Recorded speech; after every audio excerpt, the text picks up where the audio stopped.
به نام خداوند بخشنده و مهربان و بعد السلام علیکم و رحمت الله و برکاته. بینندگان عزیز و ارجمند، درس ها از سقوط بشار اسد نام برنامه امروز است. در این چند روز اخیر ما شاهد سقوط حکم دولت یا نظام یکی از ظالمترین حاکمان این عصر بشار اسد بودیم. از بس که دین ما، از بس که قرآن ما مسلمانان درباره ظلم و ظالمان خیلی زیاد گفته، نمیتوان این حادثه را نادیده گرفت و درباره این حادثه چیزی نگفت. یعنی جا دارد از این حادثه از نگاه قرآن نظر کنیم و برای خود و جامعه خود یک چند درس عبرت بیاموزیم.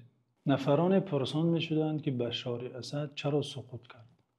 دوستان عزیز، سوال می باید برعکس باشد.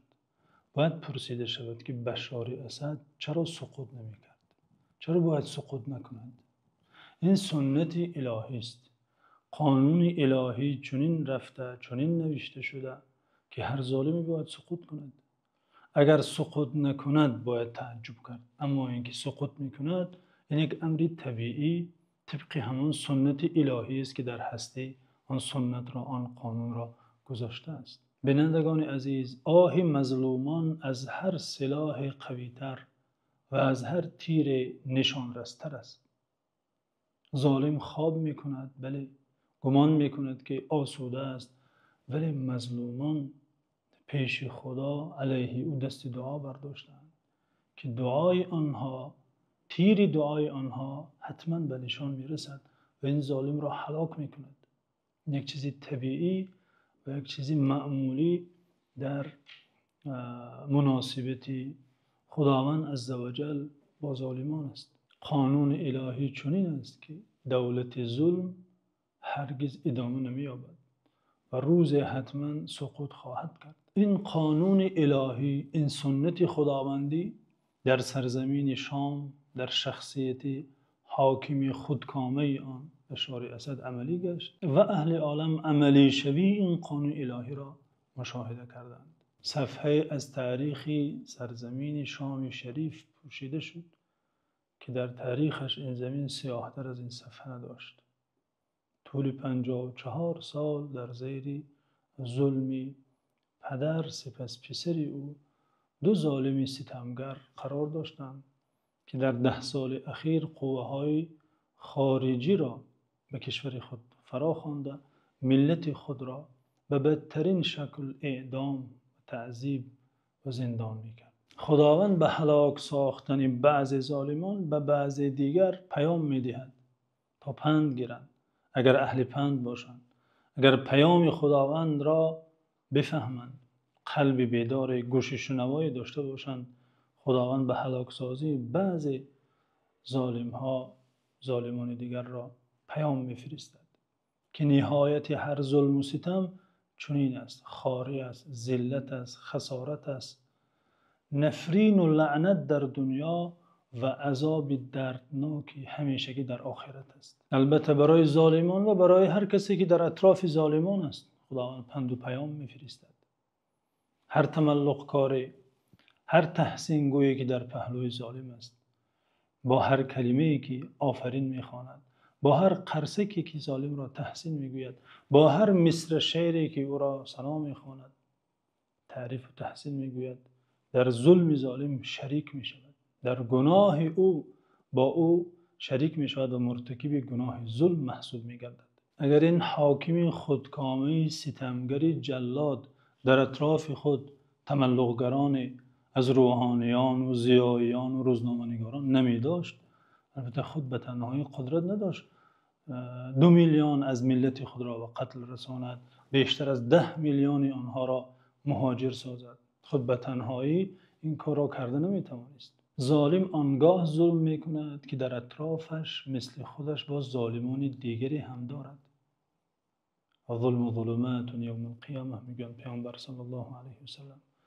ظلم ظلمات روز آخرت است، تاریکی های روز حساب است. هر که در این دنیا نفس های بیشتری در ظلم سپری می سازد یا در پهلوی ظالمی قرار گرفته ساعت های بیشتری عمر خود را سپری می سازد، آخرتش تاریکتر و سیاهتر است. از پایداری ملک بعض ظالمان نباید تعجب کرد، زیرا خداوند بعضی ظالمان را مهلت می‌دهد تا ظلم بیشتر کنند، تا روزی که آنها را بگیرد گرفتن خداوند شدیدتر باشد و عذاب الهی بر سر آنها که می‌فراید دردناکتر باشد، مستحقی عذاب بیشتر گردند.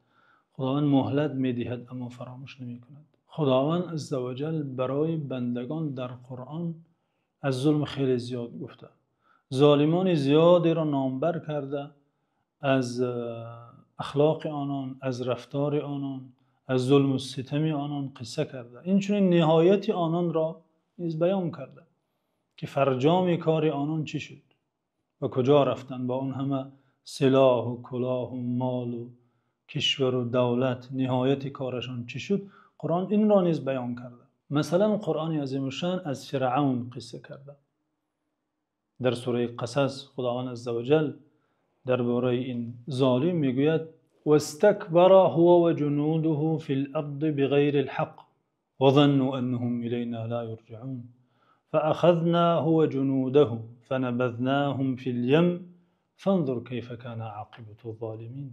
یعنی فرعون و سپاهیانش، لشکرش، نظامیانش در روی زمین بناحق سرکشی کردند، کبر ورزیدند، کبر و غرور کردند و گمان کردند که نزد ما برگردانیده نمیشوند. فکر کردند که در این دنیا همیشه میمانند و یا اگر روزی از این دنیا هم رفتند کارشان تمام میشود. فکر نکردند آنجا حساب کتابی هست. اما نهایت کارشان چی شد؟ فرجام کارشان چی شد؟ آخر این همه نظام و دولت و حکومت، آخر این همه قوه و مال و ثروت چی شد؟ فاخذناه و جنوده فنبذناهم فی الیم. در یک جمله خلاصه می شود او را و سپاهیانش را گرفتیم و در دریا انداختیم، غرق نمودیم. به همین تمام شد کار فرعون، ملک فرعون، کشور فرعون. فانظر کیف کان عاقبة الظالمین. درس اینجاست، پند اینجاست. خداوند امر میکند که بنگر ای بنده من، ای شنونده قرآن، بنگر که پایان کار ظالمان چگونه شد، نهایتشان چگونه به یک خواری و خست، به یک ذلت به آخر رسید. قرآن عظیم الشان از ظالمان دیگری در سوره حشر نقل میکند.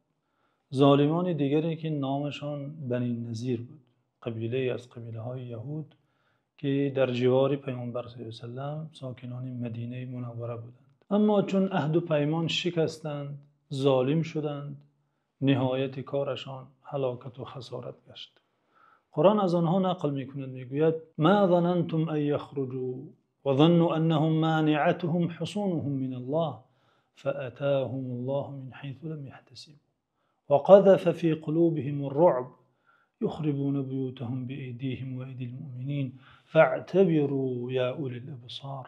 شما ای مؤمنان گمان نمی کردید که بنی نظیر، این ظالمان، از خانه هایشان به این شکل بیرون شوند و آنها نیز گمان داشتند که قلعه هایشان، قصرهایشان آنها را از عقوبت الهی حفظ می کند. کی گمان می کرد که این نظام خودکامه ستمگر که بیشتر از 50 سال ریشه داشت و قوه های خارجی در پشت او تکیهگاه او بودند به این شکل سرازیر شود؟ که گمان میکرد این بنام رئیس جمهور با این شکلی حقیرانه و ذلیلانه فرار کند؟ ما ظننتم ان یخرجوا وظنوا انهم مانعتهم حصونهم من الله. گمان میکردند که لشکران آنها، سپاه آنها، افسران آنان از عقاب الهی آنها را باز می‌دارد. اما نه. فاتاهم الله من حیث لم یحتسبوا. خداوند از جای به سراغ آنان آمد که گمان نداشتند. گرفتن خدا چنین است. تدبیر الهی برای هلاک ظالم خیلی قوی است. آنها خانه های خود را به دست خود و به دست مؤمنان خراب می ساختند. فاعتبروا یا اولی الابصار. پس عبرت گیرید، درس گیرید ای صاحبان بینش، ای کسانی که دیده می توانید، بصیرت دارید، قلبتان چشم بینا دارد، عبرت گیرید. البته این آیه آنگونه که گفتیم در شأن بنی نظیر نازل شده، اما آیه های قرآن برای افراد مخصوص، برای قبیله های مخصوص، برای حوادث مخصوص نیست.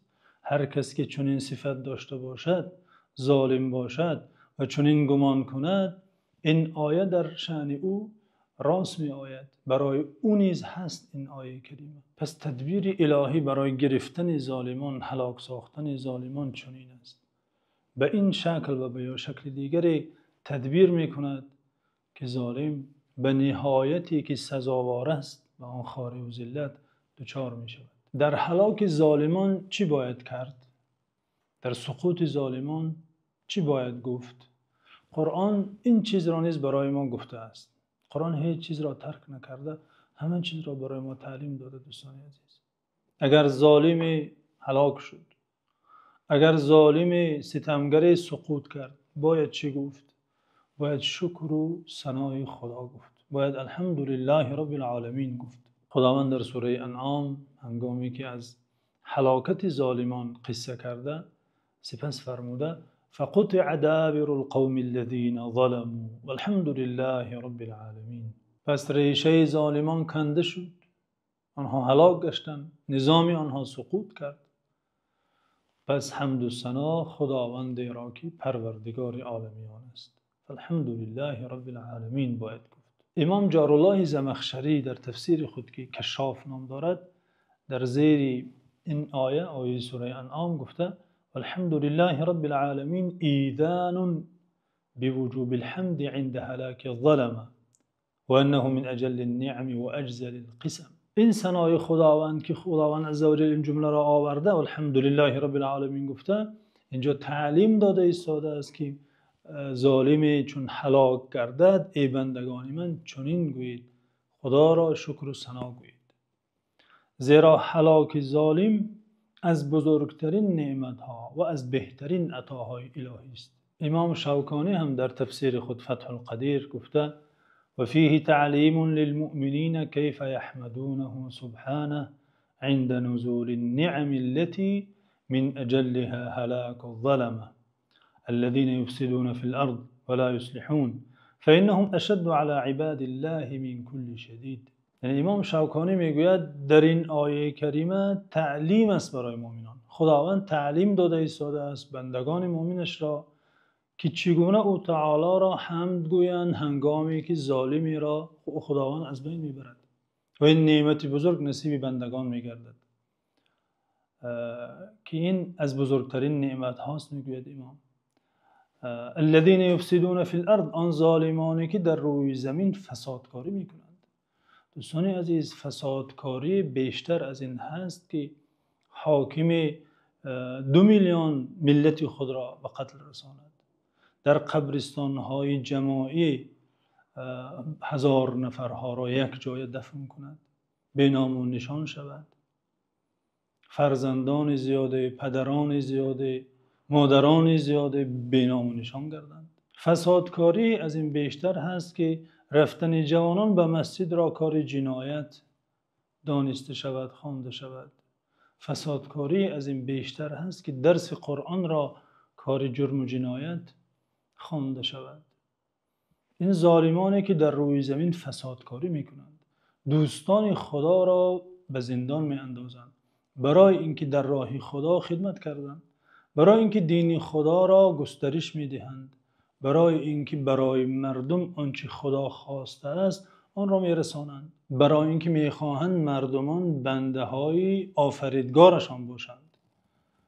اما این دوستان خدا را، دعوتگران را، اصلاحگران را و هر جوان صالح را که به دین ربطی دارد، پیوندی دارد، او را به زندان می افکنند.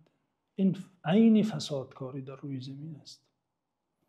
و وجود چنین ظالمان میگوید امام فإنهم أشد على عباد الله من كل شدید، از هر بلا و مصیبت این مصیبتی بدتر است. وجود چنین ظالمی، وجود چنین حاکمی ستمگری که مردم را از رسیدن به خدا مانع گردد، مردم را برای اینکه خداوند را، یعنی آفریدگارشان را پرستش میکنند مجرم و جنایتکار خواند. از این بلا دیده بلای بدتری نیست. الحمدلله که این ملت از این بلای بزرگ خلاص شدند، از این مصیبت سنگین که بر سر آنها طول چند ده ساله قرار داشت رها شدند. الحمدلله رب العالمین.